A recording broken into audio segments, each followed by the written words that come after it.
the devolution conference begins. It should be officially opened by the president tomorrow. Happening in Uasin Gishu County. Gans has drawn for us this pot that is full of goodies, but it seems only the national government is drawing from the revenue allocation and not disbursing this. This is meant to be a catnip issue. The governments have said, all the county governors have said that this need to be addressed, and that should be one of the salient point. In fact, the overarching point that should be discussed in the devolution conference. And there is the county government in a sort of state of affairs as far as disbursing of the finances is concerned from the exchequer.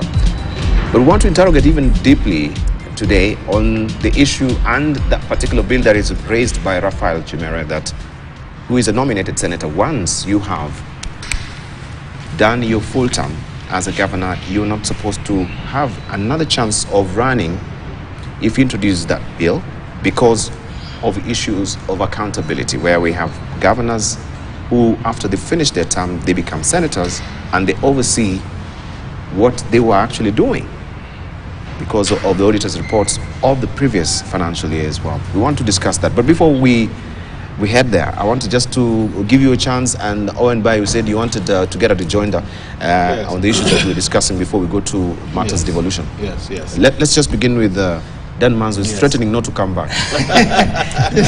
Because I'm not giving him a fair chance.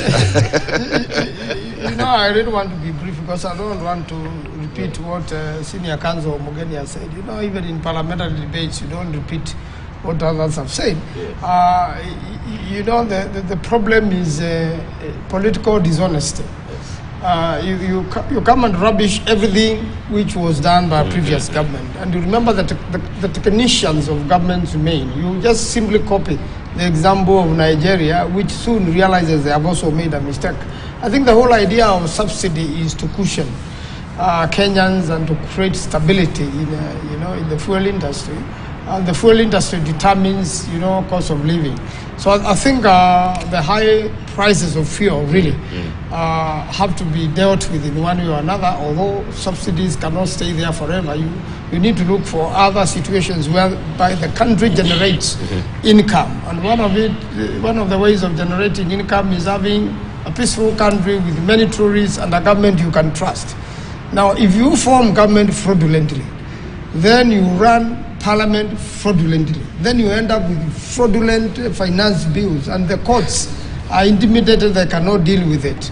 Then you are in trouble, and the basic person, so-called hustler, who does not belong to an individual, suffers most. And that's why you can only stabilize a country when the most poor person or the struggling person, the so-called hustler, is cushioned and is able to gain into business and is able to have purchase power, and therefore, you have money circulating in a country. But that's not what has happened in Kenya. There has been chest thumping, and unfortunately, we are not helping the common Kenyan. The hustler is very annoyed. President Ruto should know. The hustler is very annoyed. Yes. All right. We're learning that it was a beehive of activity in Eldoret town, Uasin Gishu County, as organizers put their last touches in preparation for the 10th Devolution Conference. The headquarters of Uasin Gishu and the commercial hub of the North Rift region recorded increased activities as dignitaries and delegates thronged from early hours. This comes as Trade CS Moses Kuria met stakeholders in the textile industry as preparations for the conference is finalized. Let's just listen in to what Elvis Koske has for us. Residents were full of expectations that the long-awaited conference will come with economic benefits. President Ruto kuja feel nyumbani, hapa ni nyumbani. Kitu ya pili ningependa kusema ni kwamba hii siku ya ukatuzi itasaidia vijana, kwa sababu wale viongozi wa ukatuzi wanakuja kuchangia yale opinions ama yale ideas, wanakuja kuchangia ideas yenye itasaidia vijana. Na ugatuzi litakapokuja hapa Eldoret, biashara zetu na biashara za wafanyikazi hapa Eldoret zitainuka na zitakuja juu, na tunavyoona mipango hivi inavyoendelea, wafanyikazi wa hapa Eldoret na hapa Uasin Gishu na jumla North Rift Economic Region. The residents say the conference will provide a forum for Kenyans to reflect into achievements of devolution over the past decade. As we start the beginning of this Devolution conference, tuna expect a chance ambapo tutakuwa na uwezo wa kupata kuboost our economy through business, networking opportunities ambazo zitakuwa hapa, exchange of ideas. Sisi kama vijana na wanabiashara tumejumuika kwa pamoja ili tuweze kuuza bidhaa zetu na pia kutuletea maendeleo, ambapo unaona imetupa ile hali ya akaunti ya Uasin Gishu kukuwa na face uplift, kwa sababu kuna ile vitu kadhaa ambapo zimekuwa na kutengezwa. This comes as Trade Cabinet Secretary Moses Kuria met stakeholders in the textile industry as preparations for the 8th Devolution Conference in Eldoret is finalized. Get our act in order for both BT and organic cotton. But for us to do that, counties have to help us. They have to help us by coming up with your actual demand. How many acres are we going to put under cotton farming in this country, county by county? A robust, working textile, cotton, textile, and apparel industry. I'll force you to come to my meetings in naked for avoidance of doubt. Section of residents are now waiting for the first biennial conference. Elvis Kosgei, KT News. Indeed, you need to grab a copy of the Standard today. It's all about moment of truth on devolution. As you've seen, Elvis Kosgei is just showcasing for us how the preparations were yesterday. And that particular hall is back to be full today. Most of the legislators are there also. They're traveling to Eldoret. There is a report card. National and counties leadership converge in Eldoret to take stock of 10 years of devolved governance. The country The country has seen successes, failures, opportunities, and big lessons. It has also improved infrastructure, healthcare, but with a fair share of white elephant projects. The story continues on page 2, 3, 4, and 5 of the Standard today. Let's just go through the heats a bit. And there's good progress, efforts recorded on county-level infrastructure. There is circulation of money, resources at the grassroots, participation of people in governance and development, considerable progress in managing devolved health function. Also, we can cross over now is try and see the misses. There is a low revenue collection, missed targets, and stalled projects, poor disbursement of funds from national government, also widespread corruption and mismanagement of funds. Disproportionate share of functions against devolved resources, amongst others. You can grab a copy of the bold paper today to get all the gritty details on the moment of truth about devolution. But the moment of truth that we want to talk about is also corruption that is within the counties. We've seen also in the on-source revenue collection, it has been dipping. They have not been hitting the targets. And this is where I was flagging up the bill that is coming up with dominated Senator Rafael Chimera, who's saying that a governor who has run the whole gamut should, I don't think it's clearly if it's 10 years or if it's 5 years, and you're seeking to also be a senator after you have maybe run the whole gamut as a governor, to oversee the county that you have been you've been actually the CEO. So we can actually try and put in place the case of the scholarship scandal in Uasin Gishu County, where we have a governor who was there, is being embroiled and questioned on 800 million shillings, over 800 million shillings that cannot be accounted for. And we have students who cannot fly out of the country. In fact, they are threatening to protest today and have this issue addressed at the conference. Let's just begin from there. Okay. Take the first bite on it. I think there are some political morality that we need to look at as one aspect, and also look at the rights of individuals on the other hand. One, if I have served as governor for 10 years, however young, however old I am, I think I should not imagine of going to the Senate. Because going to the Senate is actually interfering with functions that are bestowed on the Senate to oversee counties. probably a governor should come to the National Assembly. The National Assembly would be a better place because you are actually not interfering with what you did, because Senate will want to audit 2-3 years of your governance. You are the chair of the Public Accounts Committee of Senate. I don't know what it's called. County Public... CPIC and... Yes. So supposing now today Governor Mandago, or just an example, is the chair of that. And the accounts of Uasin Gishu now are being brought to Senate. And he is the chair. How will he, even if he recuses himself, at the end of the day, the report that comes to Parliament he has to sign. It is a report of his committee. How is he going? But if he was chair of PAC in the National Assembly, that would be a different case. So for me, a governor can run for a parliamentary seat to become an MP, but in the National Assembly and not in the Senate. It is immoral.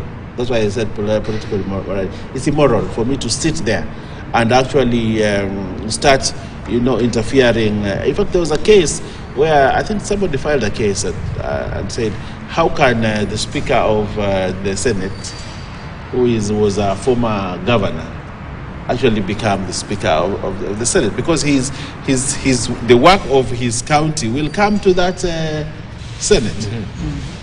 And probably the report will not be very good. What will he do with it? So these are things that we need to grapple with as we develop our democracy. The democracy in Kenya is still a work in progress. There are certain things that probably the Constitution did not see as possible, but now they are a reality. That governors living up their gubernatorial seats are young and they still want to continue in service, and they are running to go to Senate. And probably they're using still the machinery they had built when they were governors, because it's easier for you to get the Senate seat. But I would advise governors who are sitting now and they want to come to Parliament, come to the National Assembly.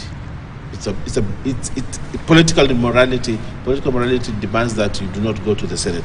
Second, the bill that Chimera is bringing might run into headwinds. One, a constitutional amendment is not easy to achieve in this country. That is one, because of thresholds and numbers and all that is not easy. Again, we have a court ruling on basic structure, the thing called basic structure.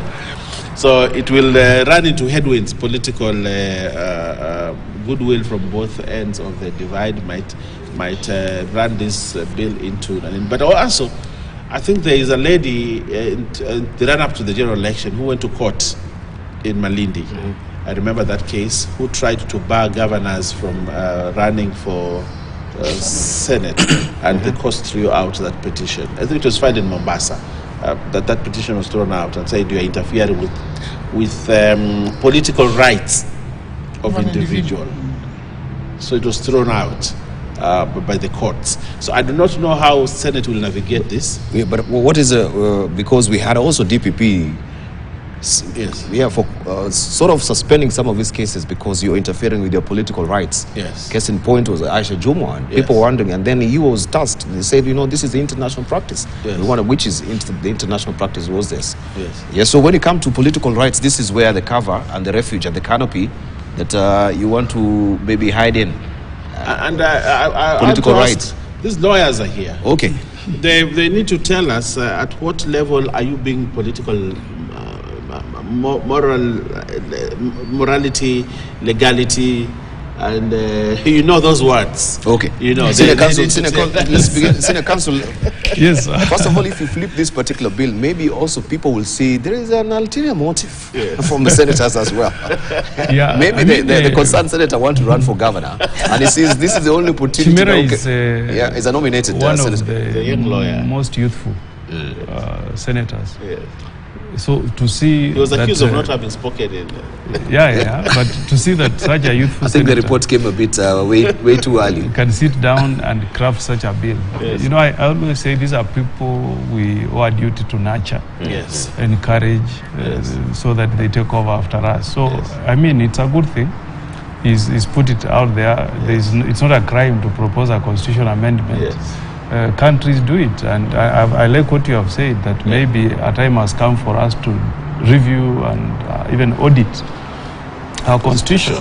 You know, the Americans, after 1787, it took 5 years for them to do the first amendment because they realized they enacted their constitution, they had left out the Bill of Rights. So they rushed back very quickly to propose the first 12 amendments to the constitution. We have done ours for 10 years. It's time for us to review. This is not, it's not a very easy matter because if you go to the US, many governors, actually, some even resign from their position of governor to vie for Senate because there is no incentive to steal. When you are a governor, you're just a governor. But when you move to Washington, you can impact, you are able to legislate, you're able to have a say on how budget is done. I remember one of the greatest senators, Russell, from Kentucky, resigned before even completing his term to take a slot in the Senate. So it's not a bad thing. But now the problem is that our architect here is that oftentimes when a governor is in office, there are normally a number of audit questions. And the Mheshimiwa has even brought another deeper angle that one Kenya nominated a former governor to be a speaker of the Senate, and is the one who is supposed to midwife this bill by Chimera, not very tight. So I think it's like breaking new waters, really. But the beauty about the Kenyan Constitution, we have done things that no other country has done. You know, look at the way we recruit our judges. Chief Justice must sit down, write an application, a panel interviews him before he's chosen into office. This is something that does not happen in many jurisdictions. Many countries are coming to do a case study on Kenya. So looking at the Constitution itself, Article 18 gives you political rights. That's okay. But all rights are under Chapter 5, the Bill of Rights, can be limited through Article 24.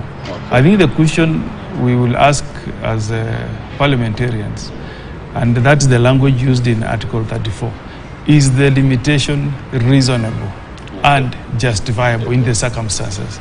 I think listening to the case you have put, it sounds like you have put up a very reasonable case. That these guys, they may be subject of discussion by the Senate 3 years after they leave office. So they have an option of going to the National Assembly. So if you look at the context of the language in Article 24, I don't think this bill is unreasonable.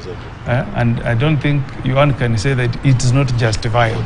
So it's a good proposal that invites Kenyans to have a debate on the offices that are open for governors to seek political offices, to seek election after they leave office. Of course, in terms of navigation, not very easy. This is an amendment on the Bill of Rights, so automatic. It must go to a referendum. There is no way it will become law unless it gets the requisite numbers, the 2/3 on the floor, and then it's subjected to the referendum. But this is the way to go. We have 10 years now. We have seen that there are teething problems with our constitution. Let's make efforts to now make proposals. If you go to Australia, there have been so many proposals to amend their constitution, but only 14 have been successful.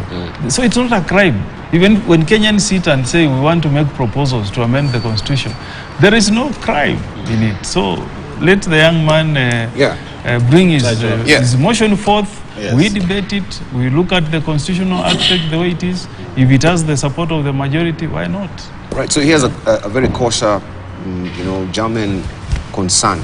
And I think that is also a lacuna that we've always had in the law then, on when it comes to conflict of interest. And I know conflict of interest, also you have it on the floor of the House, being steamrolled by Kimani Ichung'wah as well, where legislators have to declare, So just on under the rubric of conflict of interest, let's hear from you. You know, just towards the last election, after 10 years, when many governors has completed their 2 terms, there were quite a number of constitutional cases as to whether a governor should run for Senate. And unfortunately, the court ruled that would interfere with their political rights, and the constitution is supreme. And therefore, there were quite a number of governors actually ran for Senate.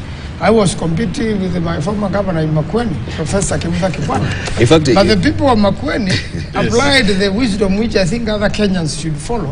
And the reason that this is clearly a case of conflict of interest. It is a big case of conflict of interest, although there are gaps in the law.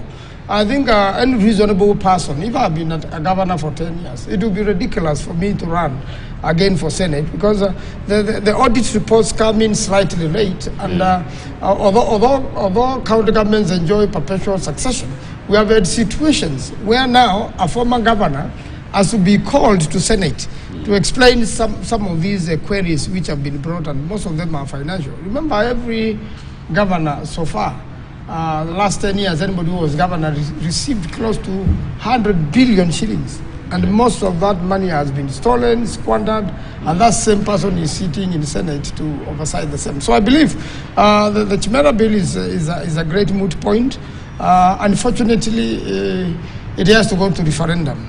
That is a referendum matter, and I doubt. So the question is, it doesn't really hold the gravitas to go to a referendum if what you're saying really makes a lick of sense. The issues which can only be determined by referendum, but cannot be determined by the two houses. That's what I'm saying. Don't you think it holds the gravitas to go through the rigors of a referendum?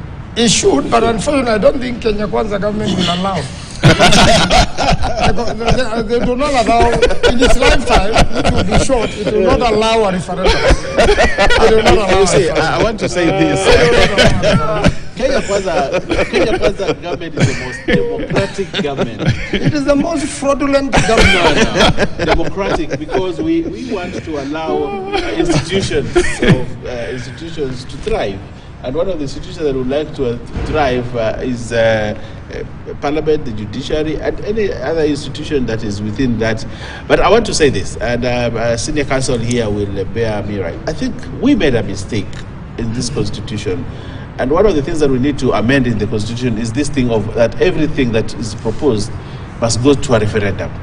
At what point will we get to the American position where after 5 years you realize there's a mistake within the constitution and say, okay, let's amend the constitution. But everything is tied to a referendum. A referendum, this country becomes a political issue. I think I spoke once in Parliament and said, we need to move away from the fact that when we want to change something in the constitution, it takes a new life, a political life. Today, if you want to hold a referendum in this country, it might determine the next election. Yeah, Kenya Kwanza will lose. You are very unpopular with the people now. You see, it's a vote of no confidence to the government. So a constitutional issue, a good constitutional issue, very good, like the one that Chimera is proposing. I also had a proposal to amend the constitution on the issue of land, you know. But then the speaker advised me, said, you see, if you push this thing, if it gets into a referendum, it will take a new life.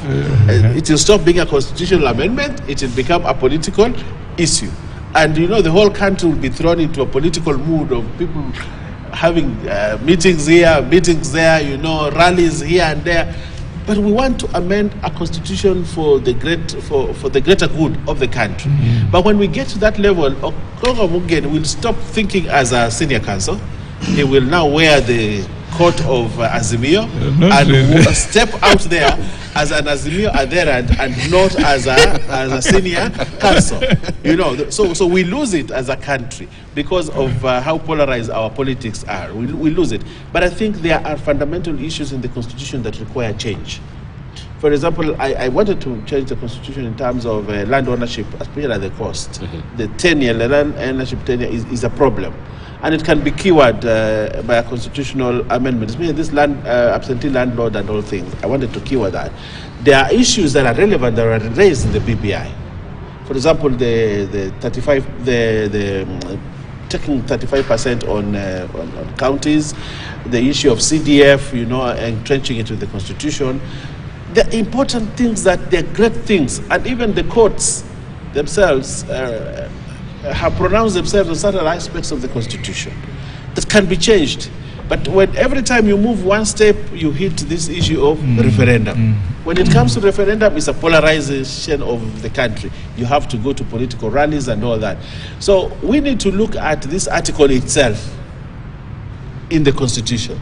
Can Parliament, being the representatives of the people, having been given mandates by the people, look at the Constitution, bring those things in the House, and change the Constitution without necessarily having to go to a referendum? But the Constitution, unfortunately, has declared what goes to referendum and what can. Unfortunately, the interpretation, Parliament can change. The interpretation of this Constitution, if you look at it keenly, and I have done that, is everything in that Constitution, if you must change. Even though they say, you know, there are those items in Article 255, those in Article 256, but everything in Article 255 which gives Parliament opportunity to change, if you look at them critically, they will still flip back to 256 and say you have to have a referendum. All right. There is a fundamental problem there. And Senior Counsel, probably you need to go to the Supreme Court. You know, amazingly, also, when you talk about chimera and a chimera, you know, the chimera in English is it's a mongrel of a bot and a human, so to speak. Yeah. Did we also borrow maybe from, because you normally say we have a mongrel of a constitution, and I wanted to know, since you mentioned the 12th Amendment, yes. And was that also touching on the basic structure of their constitution? No, you know, the Americans don't have that concept of basic structure. Yes. That's not there, but they have an equivalent of any popular initiative in America must have the endorsement of the state parliaments, the equivalent of our own county governments. So that far, I think we really borrowed from the America. But you know, Mheshimiwa, this is the problem we have. Yes. After elections, I was very excited. Yes. You know, I said for the first time in the Senate, we had 24 senators, one in Kenya, 23 for Azimio. Yes. And I said, this is going to be an interesting Senate. Yes. Because one person, you know, like the current in the US, there are two senators who the Democrats must convince before they take a bill to the floor. Yes. Joe Mancini of West Virginia and Curtis Sinema of Arizona. Yes. Because the two sit down and look at a bill in detail. Truth come through, and if they have issues, they will tell Biden, these I will not support. So I thought with the 24 for the majority and 23, it's going to be a lively Senate. I mean, when we were discussing sharing resources, this will be lively. Then I wake up one day and I find our friends in UDA have bought our colleagues, you know, and they reduce our majority to 16. You know, to 16. You know, so that is that culture is even in the National Assembly. Actually, we were very excited. We are saying now we'll have very good accountability on the government of the day because we had the majority. And all of these guys who are bought, they went to the other side. And then you see the story from your whip, Honorable Soro. He says, you know, I bought these guys, I sent some out of the country. You know, now, with that kind of behavior, which Kenyan would want to trust members of parliament with the mandate of amending this constitution going to the referendum?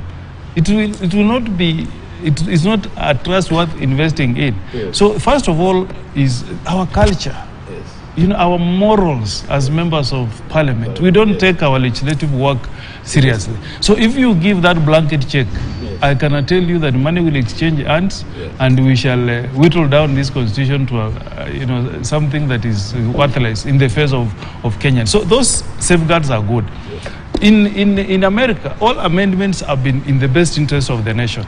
You know, the senators before used to be picked by the state parliament. So what used to happen, corruption is not just endemic in Kenya. What used to happen is that rich people used to buy those seats. You know, you buy members in state parliaments, then they nominate you to be a senator. So in 1912, they said, no, this is enough. Let senators get direct mandate from the people, like we get in Kenya. They get elected direct. So that was in the best interest of the nation. You remember that women were not allowed to vote. It required an amendment. Remember that when they passed their constitution, they never envisaged that a president can die. So they had not put a provision for the deputy president to take over. Vice president, they call them, to take over in the case of demise of a president. So they amended the constitution to take care of that. So the point I'm making is that We have also had ours for the last 11 years or so. Yes. We have done an audit. We have realized that there are some areas where we made mistakes. I think our time is now ripe for us to go back, audit it, and amend it, taking into account that we are doing this in the best interest of the people of Kenya. And I would not like, you know what you have said, that referendum Okomo Morgan will convert himself to be an Azimio. I would like a process where we just put the interest of the nation first and say, now, ladies and gentlemen, can we sit down and say, this has served us well, this one has not served us well, this one we can improve this, and then we agree these are the amendments. Let's have a referendum. The Americans have done it going through the state parliaments, and they have garnered numbers. Why not us? We can do it, gentlemen. That I agree. I agree that a time has come in this country where we must all think as Kenyans and look at the things that a lot of issues that we have a problem with actually constitutional. There are systemic issues that emanate from here, and you are handicapped. One of the handicaps that we have is how do we amend this constitution? We made it so rigid, of course, because of the mistrusts. So it was made so rigid that amending it is now a problem, such that even the Honorable Raila Odinga, who is said to be a champion of this constitution, has found it even difficult himself to make amendments to it. But we must come to a level as a country where we need to come down and say, yes, we are Kenyans, and let's stop the political bravado and focus on the things that matter for this country. And one of the things is we need to make several amendments in this constitution for the betterment of this country. But as it is today, and probably the next 5 years, it will be very difficult to be a pass of no confidence to your government. You see, when we lose an amendment, they look at it from a political point of view instead of looking at it from the legal point of view. Like, we need a good constitution in this country, and that polarization is what brings us backwards as a country. I think if Morgan and I can agree on these other things, that Manzo and other people can agree. It can only be bipartisan. Yes, bipartisan. So we agree on a bipartisan approach and say, hey, you guys, there are things that we need to work on here. And Parliament rises above, and everybody rises above political interests. A government under capture can never rise above. You say when he starts talking like that, this guy. It is not bipartisan now. This is the only. Parliament under capture. This is the only politician that pulled the rug under Raila Odinga. One of the persons who succeeded in throwing Raila Odinga off his rails when he ran away with the certificate. He ran away with the certificate. So he's very respected by his party, because he pulled one off for them. That man is a very nice guy, because he's an open-minded guy. But he has this problem that when he shuts that open mind, you can never. So he's actually telling you that you've got to shut. I told him, a referendum is not bad. It's not. In fact, our constitution is flexible. Yes. The Australian constitution cannot be amended in any other way other than through a referendum. Any proposed amendment to that constitution must go through a referendum. And I told you that there have been so many proposals, and only eight have gone through successfully. And in the best interest of the nation, including an amendment to give government power to support families that get children, so that government can be able to spend taxpayers' money to support families. You get money when you get a child, the government gives you money. That has been done through a constitutional amendment. So I want us to debunk this thing that when you hear a referendum, it is like the law of the weights and the pressures that cannot be changed. Yes. There are countries doing it. I mean, that Manzo hears of a constitutional referendum, he stops being a lawyer. He becomes a full Azimio soldier. If we really don't, if we don't look at this constitution, we will be doing a disservice to the people of Kenya, honestly speaking. And I think the conference brings this issue very sharply, because it is this and a raft of other issues that we need maybe to put them down as selling points that needs to go to a referendum that justifies, of which we don't really know where IBC also falls. We've had altercations around it, and I think this is why also the bipartisan talk is there. We've failed to implement the Kriegler suggestions that were there, especially on recruitment, and this is one of the biggest issues that also we still have as far as the bipartisan talks is concerned. I wanted just to ask, where are we standing at right now? When between the pronouncement of the speaker that he's declared a seat vacant, we're talking of Banesa, we're talking of other seats in Tana River, that where we also last week, unfortunately, and Okongomogeni was supposed to be on the show. He was he was coming from Nyamira, but unfortunate where we had also one of MCS. He was the majority leader at county assembly. We lost our majority leader. I know the gentleman. Yes. So when we have such scenarios, since the pronouncement on the declaration of the seat to be vacant, I think it has lapsed. What really happens as far as constitution is concerned, on where IBC we don't have commissioners? We also have a dead member of parliament, you know. That's what I'm saying. The Banisa, yeah, that's what I'm saying. There's not been an election within the stipulated time. That's what I'm saying. What happens? So the constituency is on auto. It's on autopilot right now. Yeah, you know, the reality is that you cannot carry any by-election in the absence of those IBC commissioners. So we have no choice other than to wait till IBC is fully constituted. Then by-election can take place. I don't even think, I mean, I stand guided. I don't think in subsequent court nullifications of seats of elected members of county assembly or even parliament, that the speaker can even receive a communication from junior officers at the commission. I suspect the only person who can make that communication is chair of IEBC or a commissioner. So I think where the elections have been nullified, I suspect those members will continue to serving as elected members till IBC makes that communication to the speakers of either the county assemblies or to the Speaker of National Assembly. So I think for now we will have to bear with the prevailing situation. Luckily there was a pronouncement. You know, there is a time the late Njenga Karume went to court and he wanted to stop any legislation that was being enacted by Parliament in the absence of an elected member of Parliament from Kiamba.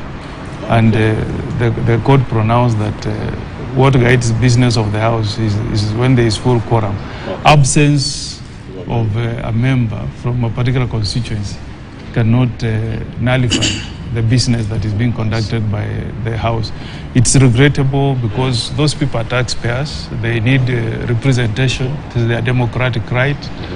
But it's a small sacrifice they have to make. As I hope that the bipartisan talks will adopt as an agenda reconstituting IBC commissioners, and that we can agree, we can have a consensus, so that we fast track the ensuing amendments to the IBC Act.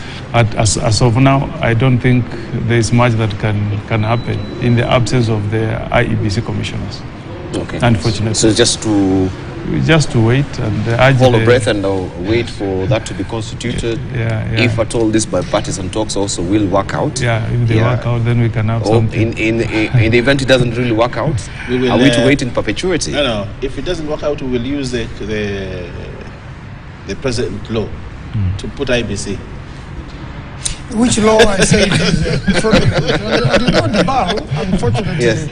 Very sad things have happened in this country. There were amendments in the IBC Act, which were acquired through means I will describe as fraudulent. Similarly with the Finance Act. And those are the two key things pending before the bipartisan talks. But even before the bipartisan talks, Kenyans have been killed unconstitutionally, you know, in this country during the demonstrations. And I really like the articles on 244 about really the responsibilities of the IG in this country. And unless these truths are advised, I'll insist that the Kenya Kwanza government He is on quicksand. And when the rains of the hustlers come, their house will be swept away by the people of Kenya. Kenyans must really demand an apology from the IG. And when we talk like this, you are threatened, as an individual by the state machinery. You see, somebody must be blamed for the deaths of Kenyans during the demonstration, particularly the 2 deaths in Makueni County, whereby we are burying a young man today. Even in heaven, that blood is on somebody in this country. So I believe the IG must give an apology or resign, because he has already breached the constitution. When there was an attempt to take his matter to parliament so that he may be removed from office, the Kenya Kwanza government has protected him, meaning the Kenya Kwanza government hands bear the blood of these people who have died. For there to be seen to be justice, there must be a way these people must be compensated. There must be a way that these people must be recognized. Their deaths have been caused by certain individuals who take responsibility. And that has been covered up, so that no one takes responsibility. This mother in Makueni is supposed to bury her child and get no payments or compensation or retribution of whatever nature, even an apology, And this is the sort of government we are talking about, a government which does not care about its people, a government which is out to use its machinery to disfranchise, Kenyans. So I believe an apology should go from the statements that the police commissioner made and said the police have done a good job.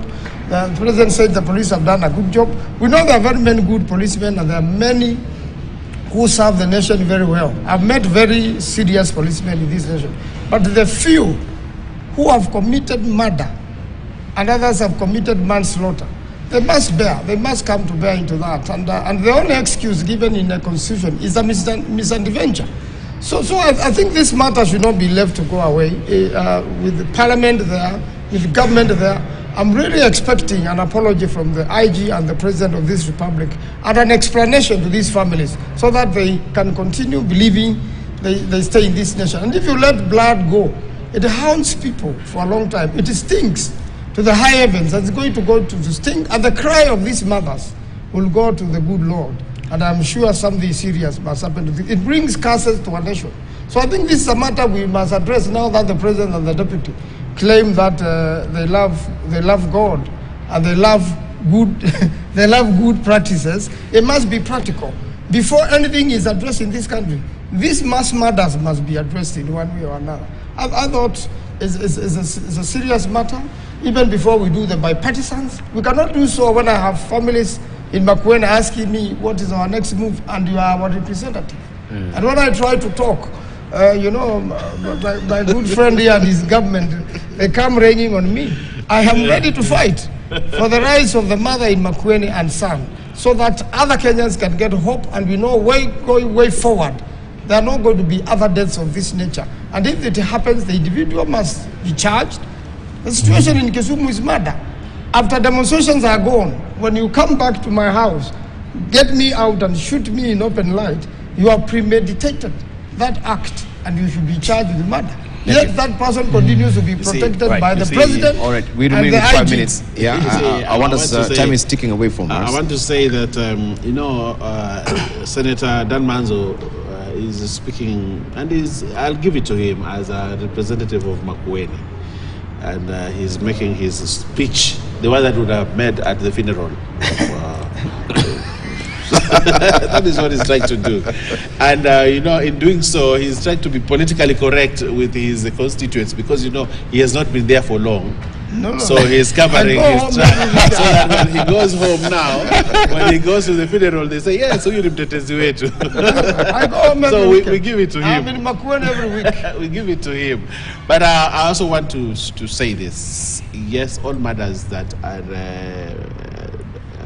to the people of Kenya must be condemned.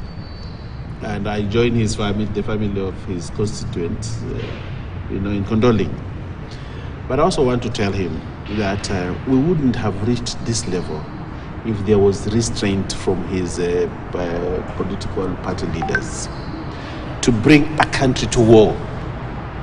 You cannot beat the drums of war and expect people to come there kneeling and praying with you.